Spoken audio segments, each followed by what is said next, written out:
Missile technology के मैदान में सबसे लेटेस्ट मिसाइल जो है उसको क्रूज मिसाइल समझा जाता है।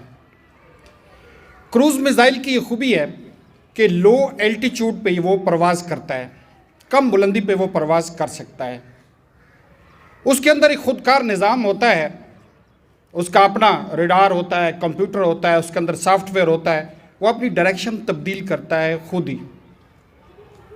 जब उसे लॉन्चर से लॉन्च किया जाता है तो उसको सिर्फ टारगेट दिया जाता है और कहा जाता है, दावा ये करते हैं American Tomahawk cruise missile सबसे लेटेस्ट समझा जाता है।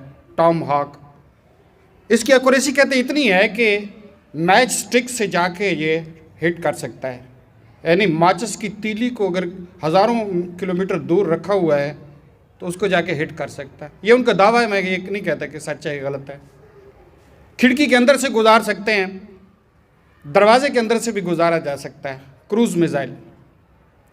अच्छा, इसका अपना खुदकार निज़ाम होता है। ये जब फ्लाइट कर रहा होता है तो मैदानों के अंदर से लो फ्लाइट एल्टीट्यूड पे होता है। जो ही सामने कोई रुकावट आती है, पहाड़ आता है, बड़ी सी बिल्डिंग आती है, दरख्त आता है, टावर आता है, इसकी खूबी ये उठ जाता है, ऐसे उठ जाता है, फिर अपना ट्रेजेक्ट्री जो है मेंटेन करता है।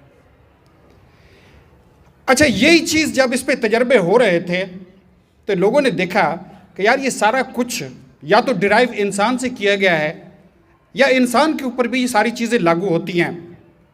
फिर साइबरनेटिक, साइबरनेटिक की टर्म आई, न्यूरोप्लास्टिसिटी की टर्म आई कि ये मिसाइल के अंदर एक खुदकार निज़ाम है जो इमेजेस को रिकग्नाइज करता है। यानी पहाड़ उसने देखा तो उसका इमेज देखा, वो हाइट पे चला गया।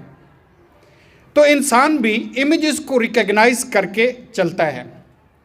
इंसान के सामने जब रुकावटें आती हैं तो अगर उसके खुदकार निज़ाम के अंदर ये है, रुकावटें तो आती हैं, चैलेंजेस आते हैं, रास्ते में कई एक मुसीबतें आती हैं, लेकिन इंसान के अंदर भी अगर यही खुदकार निज़ाम है कि जब भी कोई चैलेंज आए, जब भी कोई परेशानी आए, जब भी कोई मुसीबत आए तो वो एल्टीट्यूड पे चले जाए, ऊपर चले जाए, तो फिर जाके अपना सफ़र को मेंटेन कर सकता है। इमेजेस के ऊपर चल रहा है, इंसान के ज़हन में भी इमेजेस तब्दील किए जा सकते हैं। जैसे इंसान के अंदर भी साइबरनेटिक यही चीज़ मौजूद है कि खुदा न खास्ता वो शेर को देख ले तो क्या करेगा, दूर भागेगा।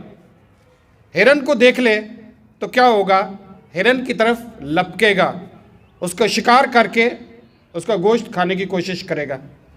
एक जानवर का इमेज देखता है तो दूर जाता है, दूसरे जानवर का इमेज देखता है तो उसकी तरफ लपकता है। इसका मतलब है यही किस्म का निज़ाम इंसान के अंदर भी है और इसी निज़ाम को तब्दील भी किया जा सकता है। एक स्टूडेंट यहाँ आने से खुश होता है, सुबह खुश होता है कि मैंने लोगों से बातें करनी है, मेरे लिए एक अपॉर्चुनिटी है। ऐसे ही है ना, आप इधर 4 स्टूडेंट बैठे होते हैं, चारों के चारों बोल रहे होते हैं, ऐसे ही है, चारों के चारों बोल रहे होते हैं, सुन कोई नहीं रहा होता। यहाँ एक अपॉर्चुनिटी है ना कि यहाँ आके आप बोलते हैं और 250-300 लोग सुन रहे हैं। ये भी एक अपॉर्चुनिटी है कि आप लोगों को बात सुना सकते हैं।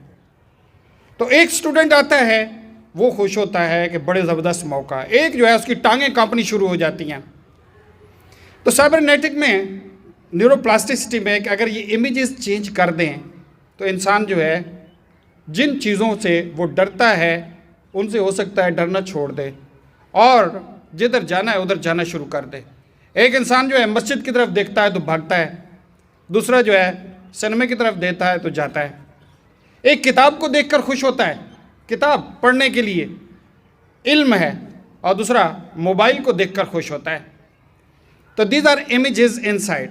इसमें सबसे अहम मैं कह रहा हूँ कि जो क्रूज मिसाइल में है कि जो ही रुकावट आती है वो बुलंदी पे जाता है और फिर अपनी ट्रेजेक्ट्री को मेंटेन करता है। हमें सबसे ज़्यादा इस चीज़ को सीखना चाहिए कि जब भी मुश्किलात आएँ, जब भी चैलेंजेस आएँ, उनके बराबर खड़े ना हों बल्कि अपने आप को ऊपर उठा लें।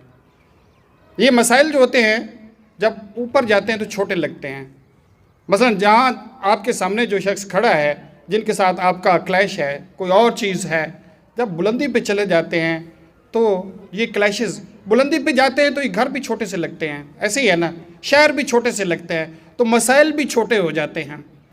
तो इंसान को अगर चैलेंजेस का सामना करना है, इंसान को बड़े बड़े टारगेट अचीव करने हैं, तो उसने अपने आप को उठाना है, अपने आप को बुलंदियों पे ले जाना है, इनसे मावरा हो जाना है। कोई मुझ पे तनकीद करता है, इससे मावरा हो जाना है, किसी ने मेरे बारे में क्या कहा है, बल्कि आप इससे भी ऊपर चले जाते हैं ताकि ये छोटी छोटी चीज़ें आपको डिस्टर्ब ना कर सकें। Thank you very much.